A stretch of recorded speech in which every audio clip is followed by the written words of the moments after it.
385 at the bottom or tzaddik ches on top? It's for you. Okay.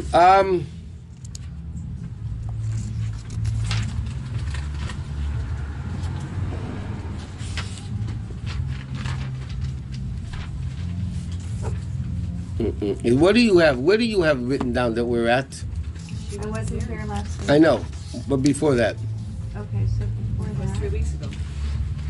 Before that, yeah, we were chapter 3, tzaddik base at the top and 357 at the bottom. Okay. So Yeah, that makes more sense because we didn't get that far. I'm mixing up with the men's. You You get was here last week. 357 at the bottom. no. Remember? Page 188 on top. What? Page 188 on top. 188 on top makes sense. Yes. So what would that be at the bottom? 367 at the bottom. 385. No. That's mixed up with the men's Shabbos morning shiur. We're not there yet. So 188 now? 365 at the bottom. 367. I'm sorry. At the bottom, on top it's tzaddik daled. Okay. I think so 188 is top. No, he's got it confused with another share. Okay, so we're going to start. Okay, we learned already the difference between talking all creations and blowing of the neshama.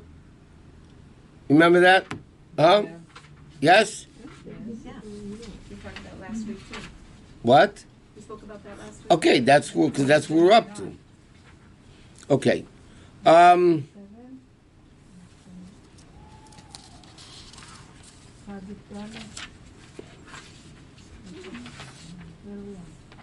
Dalet. Okay, but we're on tzaddik daled. You're going to have to turn 2 pages when you turn these. Okay. Do we learn that malachim are called Elokim?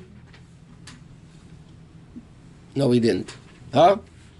We didn't learn that malachim are called Elokim, right? Okay. So that's where we're up to.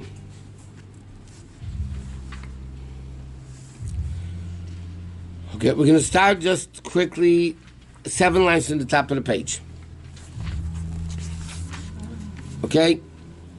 He says like this. When the Torah says Hashem blew into Adam Rishon a neshama, even though Hashem doesn't blow, but he speaks in human terms. Okay, and he started explaining what we're in the middle of now, the difference between talking, that everything else was created by talking, versus blowing, right? And he said, okay, we're going to start 7 lines in the top of it, we're going to go quickly until where we're up to.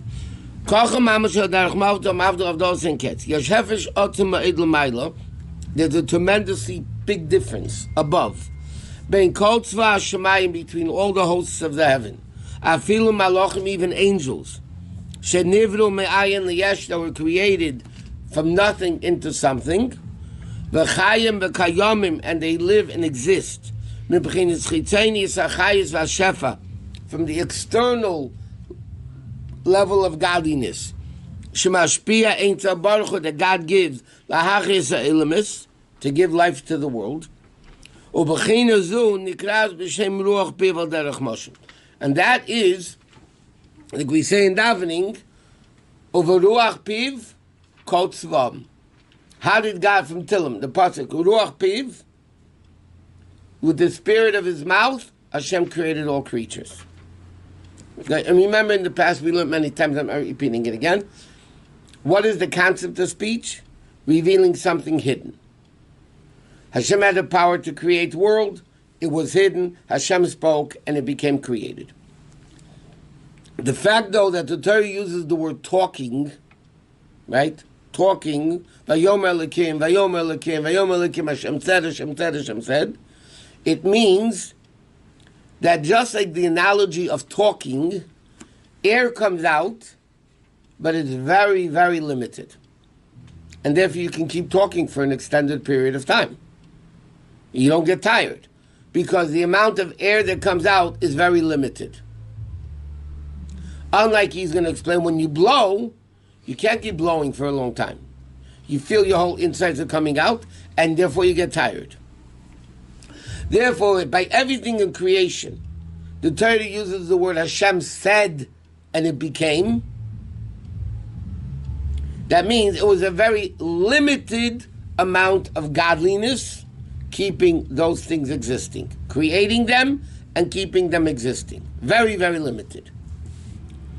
Ubein nishmas ha'adam, and between, there's a big difference between that and nishmas ha'adam, the neshama v'yid, that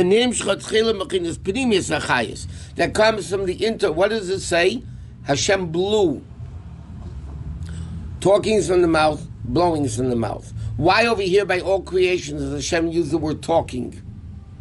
And here by Neshama Hashem uses the word blowing? Because the world is created in the external, limited godliness. It's a very limited level of godliness.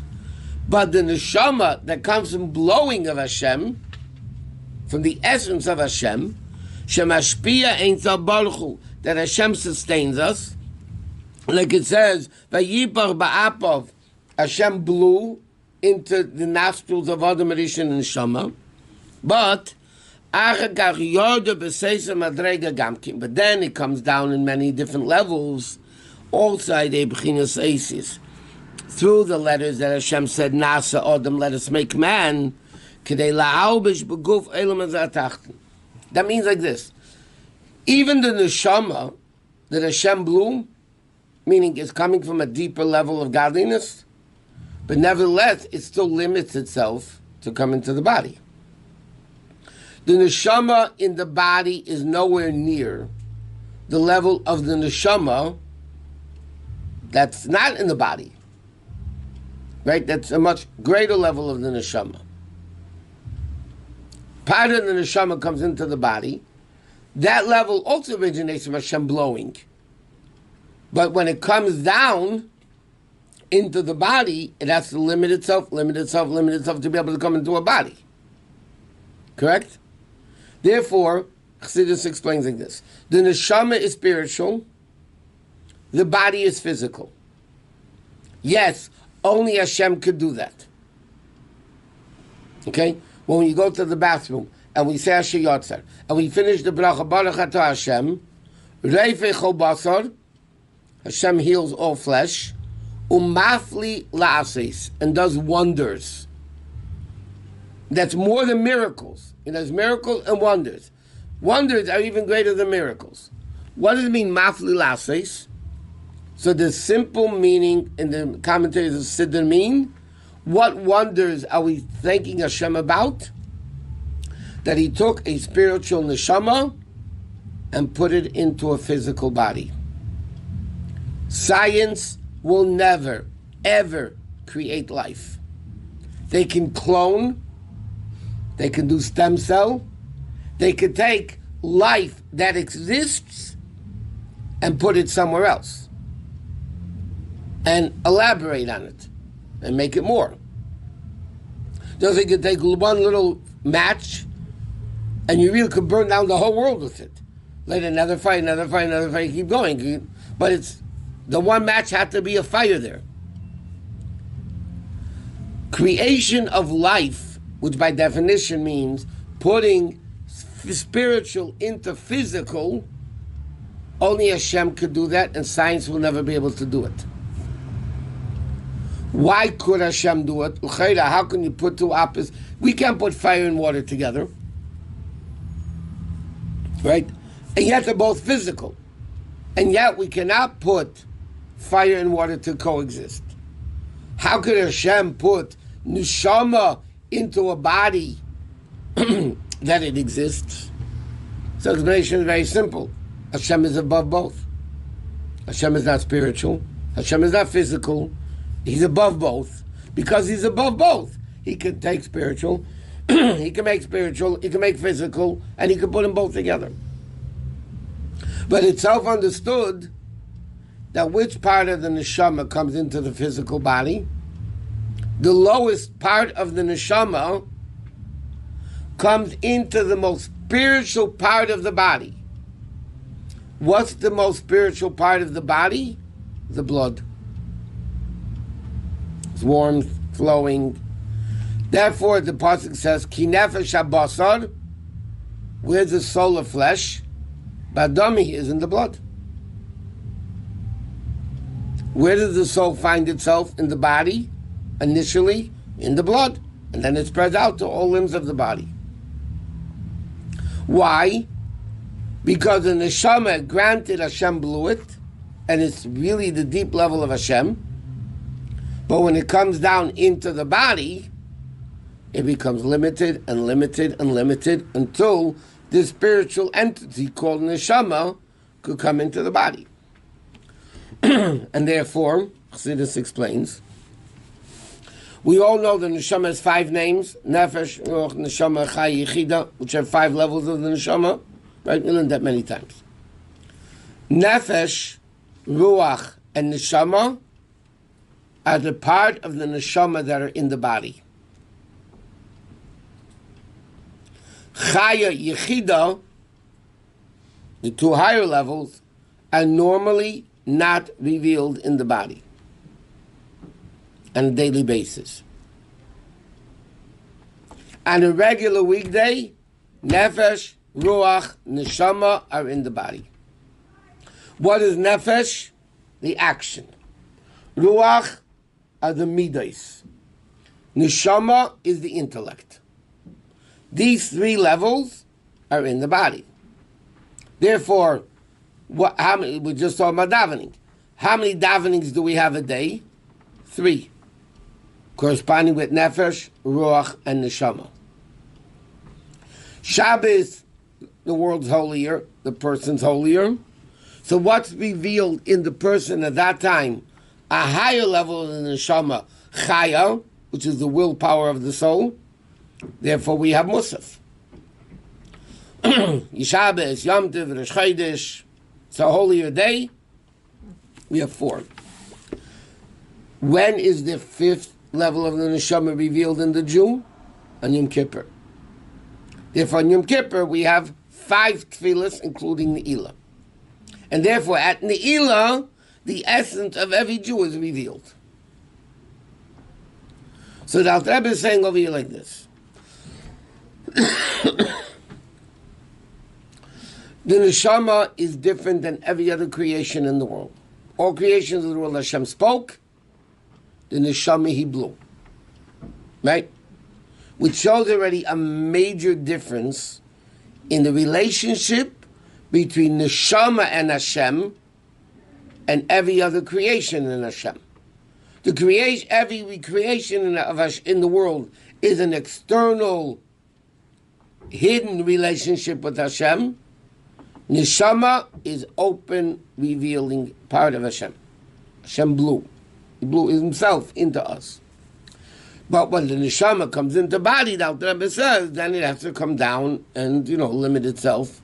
Because the essence of the neshama, unless if you're a Rebbe, cannot be revealed on a regular basis in the body. It's too great. So he blew only for the Jewish people? What? Only for the Jews. Only for the Jews. This level of neshama, the nefesh olakis, is only by a Jew. And it's constantly blowing into us. Is that correct? Well, the Alter Rebbe is going to start explaining, not here, but in a few pages down after he explains it deeply. Hashem is blowing into us in neshama. Correct? Mm-hmm. If I blow, the air will reach its destination. Unless if I put up a blockage. The sinning. If I put up the blockage, then the blockage doesn't let the air go through. Correct? So if Hashem is blowing the neshama into us, and a person sins, so certain sins create an entire blockage of the neshama, and therefore the person dies. Certain sins? Chorus. Oh. That the sins that Hashem punishes you for, that you die before 50 or 60, like you said before. Only the death. Only the death that Hashem kills you. Punishment. Right. So then you'll make a total blockage. Therefore, the person would die before they're 50 or 60. Because the lifeline was cut. Correct? But the truth is, that Rebbe is going to explain later, every Aveda cuts the lifeline. There's a rope. Like the Pasuk says, we're going to see all this later. Yaakov is the rope of Hashem's inheritance. Yeah? Which means there's a rope connecting us to Hashem. Yes? Now a rope is composed of thin strings. That's what a rope is. This rope between the Jew and Hashem is composed of 613 strands. Certain Avedas will cut the rope completely. Okay? The big ones. Cut the rope completely. Little ones will cut that individual strand. Right? So the problem is two things. Number one, that string is cut, and the whole rope is weaker. Because instead of having a rope with 613, now you have a rope with 612. So it's weaker. So every sin really is going to affect. But the big sins have a bigger effect.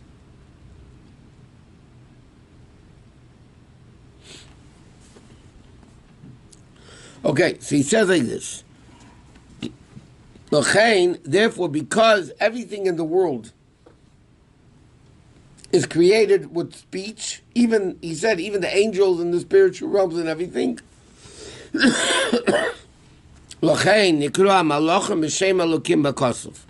Therefore, angels are called Elokim. Not the name of Yud-Kei Vav-Kei, the name of Elokim. What Elokim? Concealment, contraction, limitation. Like it says, Av Hashem Elokeichem Elokei Elokim, the God of the gods, meaning the God of the angels. Haydel Elokei Elokim, or it says another pasuk, Vayaveil Bnei Elokim, the angels, which are called the children of God, came Lisyatziv to stand. So therefore, because they're only coming from the external level, therefore they're called Elokim. And he says, why? The fish unique as chayusam, because where is the source of nourishment for all creations, even angels? Mibchinas chitzenius comes from the external level of Hashem, which is the level of Asius Levad, only letters, like not blowing, speech letters, right? V'shem Elokim is b'chinas chitzenius legabi shem Havaya Baruch Hu. And Elokim, compared to Yud-Kei Vav-Kei, is a concealed level, a limited level, an external level. Everything exists in the world from Vayomer Elokim. Vayomer Elokim. What is the neshama though? Avol nishmas ha'adam. But the neshama of the Jew, what comes from Pnimius HaChayis, is, like it says in the pasuk, Chelek Havaya Amai. Not Chelek Elokim Amai. The pasuk says Chelek Hashem Amai, Yud-Kei Vav-Kei. Ki Shem Havaya, because the name of Yud-Kei Vav-Kei, made out Pnimius HaChayis, depicts the inner life, Shalamayla Mayla Mechinas Eitzis, which is infinitely greater than speech. Because blowing is greater than speech. Neshamas come from the blowing. Every other creation comes from the words. So obviously neshamas are greater. Therefore it's brought down, Chassidus brings down the Chazal that says that when there are 10 Jews sitting in a room doing nothing, not learning, not davening, just sitting eating dinner, I don't know, whatever, yeah? The Kedusha is so great that the angel that comes there explodes. There's too much Kedusha for the Malach. Any age? Oh, it has to be... You mean, Akol B'Yasara, probably over Bar Bat Mitzvah. Because that's when the Neshama... Remember we learned the Neshama comes in stages, conception, birth, naming, bris, and Bar Bat Mitzvah is when it comes in completely. No, but that shows the greatness of the Neshama, that even an angel, and the Friedrich Rebbe brings down in a Maimah just to show how great the Neshama is, The Frierdiker Rebbe in the Maimer brings a medrash that says, Malach b'shlish ha'olam oimid. And he says there's two interpretations of that. One is that an angel is a third of the world.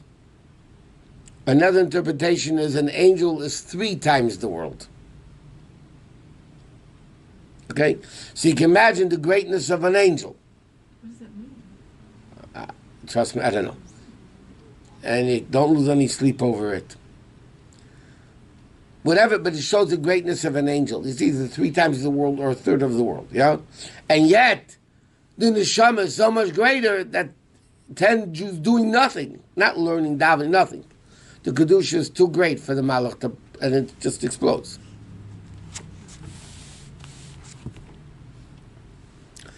But the Rebbe, there's a benefit, and then there's the negative of it. Because we live from such a strong connection with Hashem, if we blow it, we're finished. Everybody else that lives from external levels of Hashem, they don't blow it.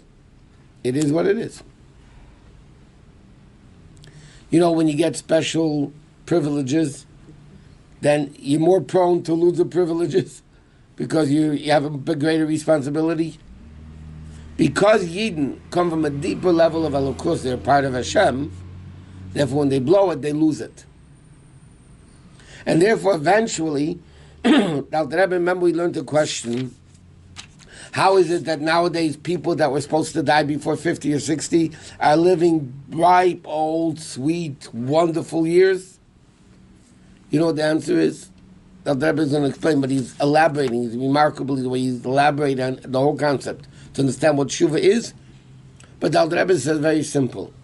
When we live from Kedusha, like in the time of the Beis HaMikdash, then you cut the rope, then you lost your life.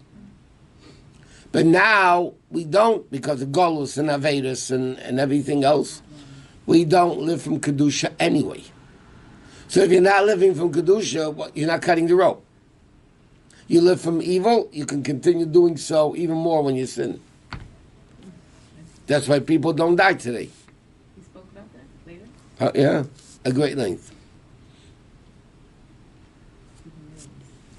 Huh? People were more evil today, and I guess it was evil then too. It was bad evil then too. I do think it would be more innocent then, but no, it's just bad. Evil existed in the world from the day Adam and Rishon sinned with the tree. I guess it was a different type of evil. Is evil worse today than it was 200 years ago? I think so. It's questionable. It's all relative. I think it's more today than. It's hard to Jews are say. definitely much more tested because they're not in the shtetl anymore. They're in this The terrible. shtetl, they have Fir- the Russians coming in. I know, but they were Jewish. But There were first so of many all, people were first together. of The all, Jews were- first of all, The assimilation side, really, there was no knowledge. Today, anything that happens anywhere, the whole world knows about, right? So everybody knows what's going on all over the place. Years ago, nobody knew anything. The shtetl knew the shtetl. Correct? Okay. There was a lot of evil that existed in those days.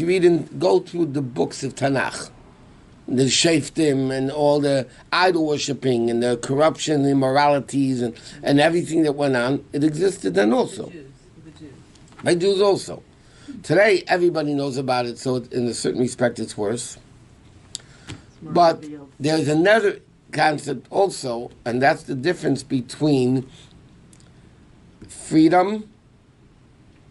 The test of freedom breeds more evil than the test of poverty and affliction. I see that. And that's why the Rebbe writes in Vata Tetava, the man that Rebbe gave out for his yard site, and, what's it called? Gimel Tammuz. The Rebbe writes over there that there were Jews that in Russia had a tremendous amount of Mesiras Nefesh, You're under Russian rule. And yet when they come out to the free world, you don't, ein nikabam kokach. Right. You don't see the same level of Mesiras Nefesh that he had then. Why? Because freedom, so there's a certain level of evil that comes from freedom.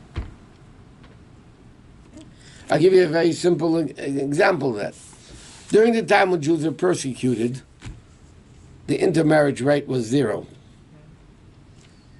Right? Because it wouldn't happen. Right? Now, it's 60%, 70%, whatever it is. Higher and higher. Yeah, it keeps getting worse. Why? Because it's freedom. In that respect, that level of evil, in a certain respect, is worse. But look at the opposite way. Look how much more good there is in the world than there was years ago. Where do you have Torah learning in the world 100 years ago like it is today? 100 years ago, a select individual were learning in yeshiva. Everybody else was working, right? Kids. How many kids ended up in yeshiva becoming rabbis, rosh yeshivas, or they know shluchim in those days? Becoming, most of them went to learn their trade, right? And the possibilities to learn today with all the technology didn't exist in those days. Huh? The truth is, we chose to be about Teshuvah. You know, in those days, there was not even thought about it. No, they were about everybody was Teshuvahs. just- No, they were always about Teshuvahs. They were from. No, זה לא about Shuvas, no? Huh? זה היה about Shuvas. They were about We're Teshuvahs. talking about in Alter Rebbe's time? Yeah, Sure. really. You know the story with the wagon driver? Alter Rebbe told him to become a wagon driver instead of a Rav in the middle. The whole story, right? It's called The Coachman in the Talks and Tales. Okay, or the Yosef Balagola. It's right written in Kechivim. So there were about Shuvas in those days. Oh, okay, good. But again, there were the publicity of information was not known. There was no communication in those days. It was, I'll give you a simple example. 100 years ago, somebody had a shaila in halacha. What did they do? They took the donkey and they went. They had to either write a question, a question to it of, right? They had to write a response to a question to it of. That's what shailas and shuvas of all the responses of yesteryear, right? How did it work? You just didn't call it off on the spot and get an answer on the spot or whatever. They had to write a letter, explain the question, and then the Rav had to answer it. And if there are more details, he had to know. I mean, those things took time. Chassidim, Chassidim in Eretz Yisrael, it took a few days until they knew that the previous Rebbe passed away. It took a few days until they were able to know. Yeah? Today, people know before anything happens, they know that it happened already. And we think about it. Yeah? So the Rebbe explains in Sichos, that's the preparation for Mashiach. The preparation for Mashiach is all the technological, the Rebbe in the Sicha Pashas Noach explains, by the Mabul, by the flood, it says, 600 years of Noah's life, Niftuch HaShamayim, yeah, the heavens open up, and the earth open up. The rain, the Mabul, right? The rain from heaven and from earth. So the Rebbe quotes the Zohar. The Zohar says in the year 5500, the Zohar was written 2,000 years ago. Yeah? And the Zohar writes, in the year 5500, the heavens of, the windows of heaven, meaning Torah, Kedusha, is going to open up. There's going to be a revelation of Torah that never existed before. And the earth is going to open up. It's going to be in scientific technology. things that never happened before. In the year 5500, which is by the way 200 and something years ago, right? And we know that in the last 200 years, or even less really, the Torah knowledge all around the world. You have shiurim everywhere in the world, everything. And you have more Sfarim written than what years ago, more everything. And the technology of the earth that opened up in the earth, the Rebbe has a whole Sikh and Pashas Neach, that's all in the preparation for Mashiach. And that's why in the year 5600, that's what's going to happen, because that's what the world needs to prepare themselves for Mashiach. So it's good and it's bad. There was always evil. Sodom was pretty bad. Egypt was pretty immoral. Rome, go to all these places, the moralities were awful. They were wiped out. Eventually they were wiped out. But now They will be wiped out. okay, one day.